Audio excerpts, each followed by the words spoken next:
சிறகடிக்க ஆசை சீரியலில் இன்றைய எபிசோடு முழுக்க முழுக்க அதிர்ச்சியும் சதியும் நிறைந்த எபிசோடாக அமைந்துள்ளது.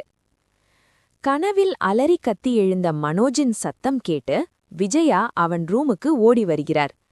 ஏம்மா எனக்கு மட்டும் இப்படி நடக்கணும் என்று விஜயாவை கட்டி அணைத்து மனோஜ் அழுகிறார். அப்போது விஜயா, நான் இருக்கேன்ல மனோஜ், உன்னை அப்படியே விட்டுட மாட்டேன், அவ போனா என்ன, நீ கவலைப்படாத என்று ஆறுதல் சொல்கிறார். மறுபக்கம் முத்துவின் கடுமையான பேச்சால் மனமுடைந்த மீனா ரோட்டில் தனியாக யோசனையோடு நடந்து வருகிறார். அப்போது ஒரு கார் மோத வர பதற்றத்தில் மயங்கி கீழே விழுகிறார். காரிலிருந்து செல்வம் இறங்க அந்த வழியாக வந்த ரவி மற்றும் ஸ்ருதி மீனாவை அடையாளம் கண்டு காப்பாற்றுகிறார்கள். உடனே மருத்துவமனைக்கு அழைத்து சென்று பின்னர் சந்திரா வீட்டிற்கு கொண்டு செல்கிறார்கள். அங்கு வந்த முத்துவிடம் ஸ்ருதி நடந்ததை முழுவதும் சொல்லி, சாப்பிடாமலிருந்தால் லோ பிபி வந்து மீண்டும் மயக்கம் வரும் என்று டாக்டர் எச்சரித்ததாக கூறுகிறார். முத்து மீனாவிடம், சாப்பிட்றியா இல்லையா என்று கடுமையாக கேட்க, நான் சாப்பிட மாட்டேன், இது எனக்கு நானே கொடுக்கிற தண்டனை என்று மீனா சொல்கிறார். அதற்கு முத்து, அவ பசிச்சா அவளே சாப்பிடுவா என்று சொல்லிவிட்டு வெளியேறுகிறார். இதை கண்ட ஸ்ருதி அண்ணாமலைக்கு கால் செய்ய ரவியிடம் சொல்கிறார். மறுபக்கம் சிந்தாமணி வீட்டில் தூங்கி எழுந்த ரோகிணி அவருக்கு நன்றி சொல்கிறார். அப்போது சிந்தாமணி, இப்போ என்ன பண்ண போற என்று கேட்கிறார். எனக்கு மனோஜ் வேணும், அவ்வளவுதான் என்று ரோகிணி சொல்கிறார்.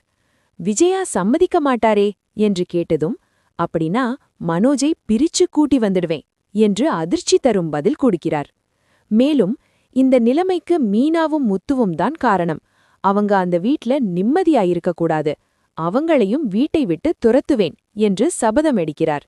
இதற்கு சிந்தாமணி தூண்டிவிட்டு, கொஞ்ச நாள் ரெஸ்ட் எடு, பின்னாடி வேற வீட்டுக்கு போ என்று ஆலோசனை சொல்கிறார். ரோகிணி மேலே சென்றதும் சிந்தாமணியின் அடியால், இவளுக்கு ஏன் இவ்வளவு உதவி என்று கேட்க சிந்தாமணி உண்மையை வெளிப்படுத்துகிறார்.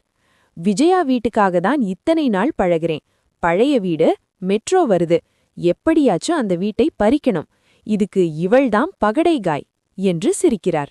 இந்த உண்மை தெரியாமல் ரோகிணி சிந்தாமணியின் வலையில் முழுசாக சிக்கியிருக்கிறார். மறுபக்கம் சந்திரா வீட்டிற்கு வந்த அண்ணாமலை மீனாவை சாப்பிட சொல்ல, மீனா அவர் காலில் விழுந்து அழுகிறார்.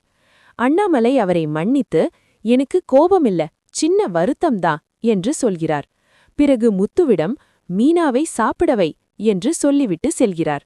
அதன்பின் முத்துவின் கோபம் தணிந்து மீனாவுக்கு சோறு போட்டுக் கொடுக்கிறார்.